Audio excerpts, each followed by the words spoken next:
Il santo che sorvola la sua gente d'un paese prostrato dalla pandemia dopo mesi di dolore, paura, isolamento, l'immagine di Sant'Antonio che nel giorno dedicato alla sua festa, nell'anno del Covid, continua dall'alto a rimanere tra la sua gente, è destinata a rimanere nella storia del Veneto. Un evento straordinario, quello dello scorso 13 giugno, che in moltissimi hanno potuto seguire in diretta grazie allo straordinario lavoro dei giornalisti e dei tecnici di Media Nord-Est che hanno seguito ogni passo in terra e in cielo di quell'indimenticabile giornata.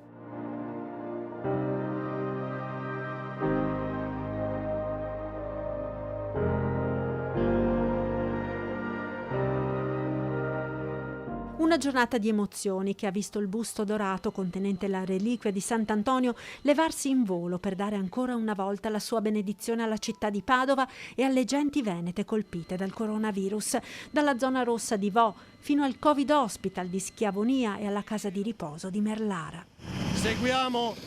l'arrivo di Sant'Antonio all'ospedale di Schiavonia,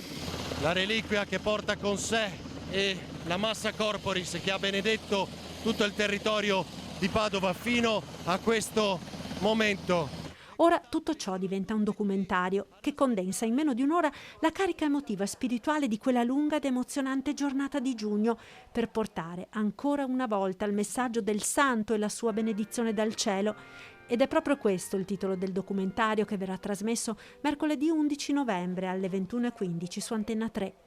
Le immagini, le voci, i volti, le storie di fede e devozione per ricordare la vita e le gesta di Fernando, il frate francescano che scelse il nome di Antonio e diventò santo, il più amato e venerato della cristianità, Antonio da Padova, il santo.